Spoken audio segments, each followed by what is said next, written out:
7 मेच्या रात्री जेव्हा सगळं जग झोपेत होतं तेव्हा काश्मीर आणि दिल्लीमध्ये वेगवान हालचाली घडत होत्या। रात्री 1:05 ऑपरेशन सिंदूर सुरू झालं आणि रात्री 1:30 वाजता हे ऑपरेशन संपलं।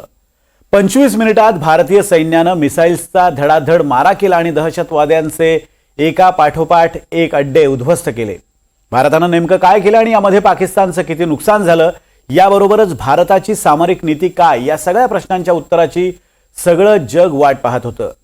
या सगळ्या प्रश्नांची उत्तरं भारताच्या 2 मुलींनी दिली। पाकिस्तानला ठणकावणाऱ्या या दोघी कोण आहेत, आपण पाहूयात स्पेशल रिपोर्ट। मैं कर्नल सोफिया कुरैशी और मेरे साथ विंग कमांडर व्योमिका सिंह आज आपको 6 से 7 मई 2025 की रात 1:05 से 1:30 बजे के बीच भारतीय सशस्त्र बलों द्वारा अंजाम दिए गए ऑपरेशन सिंदूर के बारे में जानकारी देंगे। The locations were so selected to avoid damage to civilian infrastructures and loss of any civilian lives.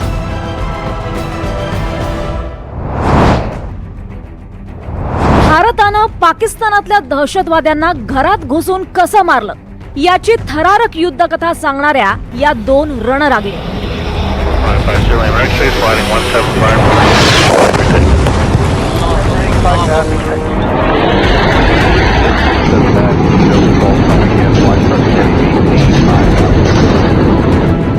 Colonel Sofia Qureshi आणि विंग कमांडर व्योमिका सिंग।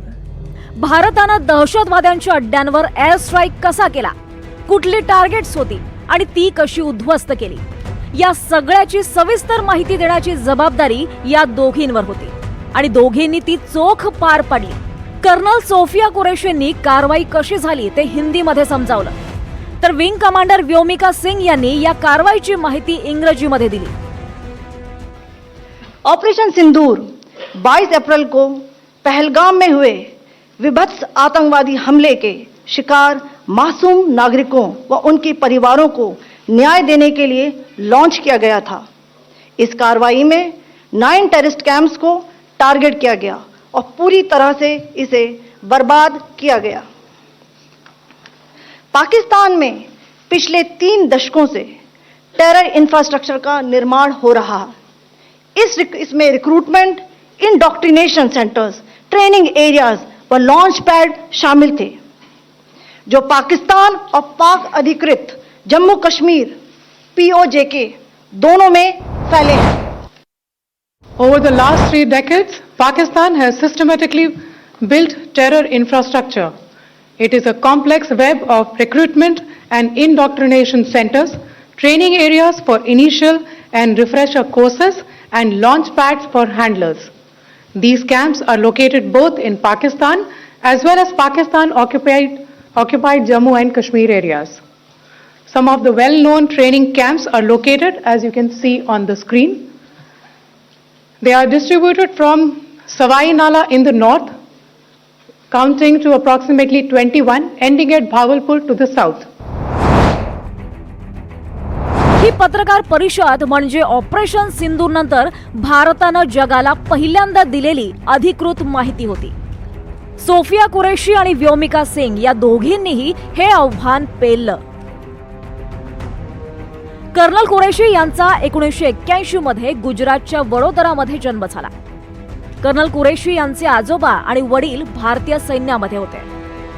बायोकेमिस्ट्रीमध्ये पदवी घेतल्यानंतर त्या 1999 मध्ये भारतीय सैन्यात भरती झाल्या। त्यांनी चेन्नईमध्ये लष्करी अधिकारी प्रशिक्षण घेतलं। 2006 मध्ये कांगोतल्या संयुक्त राष्ट्र मिशनमध्ये सैन्य पर्यवेक्षक म्हणून सोफिया यांच्यावर जबाबदारी होती।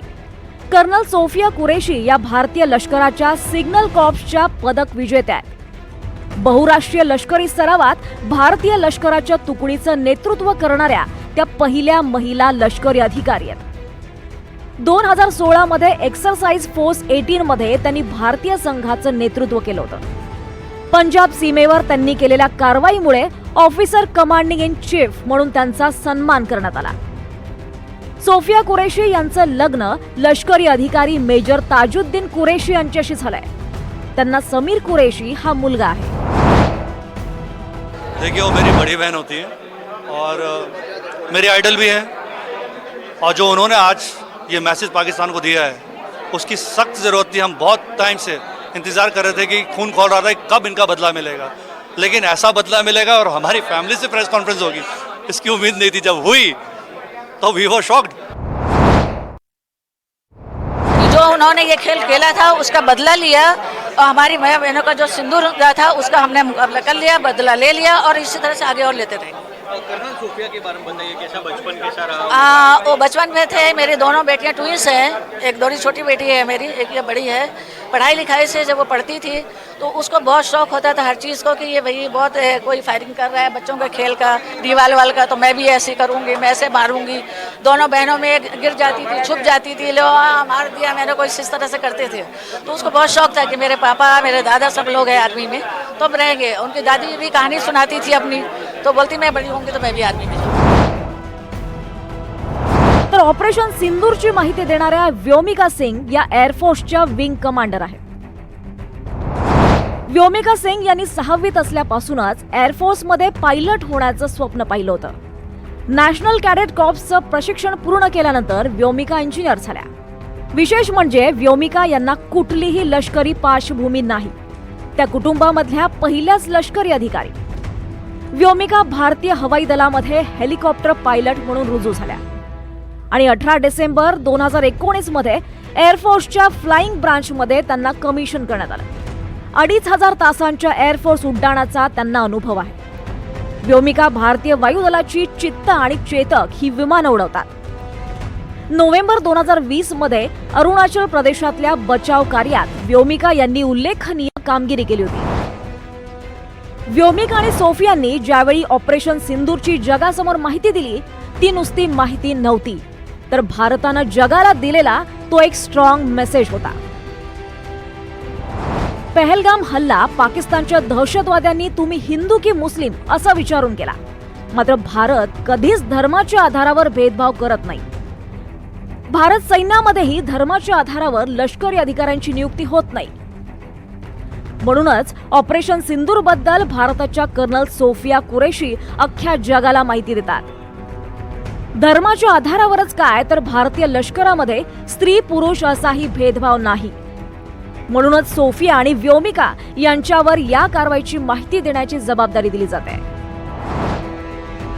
महिला लष्करी अधिकाऱ्यांनी या ठिकाणी येणं, ते प्रेझेंटेशन देणं, त्यामधली एक महिला अधिकारी ही मुस्लिम लष्करी महिला अधिकारी त्या ठिकाणी सिनियर पोझिशनवर त्या ठिकाणी आहे। विक्रम मेसरी जे आपले फॉरेन सेक्रेटरी आहेत, अतिशय उत्कृष्टरित्या पार्श्वभूमी त्या ठिकाणी त्यांनी ठेवलं। एकूणच या पत्रकार परिषदेला पाहिलं तर मी म्हणेल की याच्यासारखी उत्कृष्ट प्रोफेशनल प्रेझेंटेशन दुसरं कुठलंही नसावं आणि याच्या अनुषंगानं संपूर्ण जगामध्ये आपण पार्श्वभूमी आणि केलेल्या ऍक्शन विषयी ट्रान्सपरंटली आपली भूमिका मांडलेली आहे। म्हणून जगाकडून जे आहे काही फार म्हणजे त्याचे जे आहेत विपरीत परिणाम भारतावर येण्याची शक्यता नाही। व्योमिका यांच्या नावातच आकाश आहे। व्योमिका म्हणजे आकाशाची मुलगी तर सोफिया म्हणजे बुद्धिमत्ता। आम्ही धर्मामध्ये भेदभाव करत नाही हा स्ट्रॉंग मेसेज भारतानं दिलाच, पण ज्यावेळी आंतरराष्ट्रीय स्तरावर हिंदुस्थानाच्या या 2 मुली भारतानं पाकिस्तानात केलेल्या कारवाईबद्दल अभिमानानं माहिती देतात त्यावेळी ती भारतातल्या लाखो करोडो मुलींसाठी सुद्धा मोठी प्रेरणा आहे, भारत मातेच्या सेवेसाठी सज्ज होण्याची। Bureau report, NDTV Marathi, Mumbai.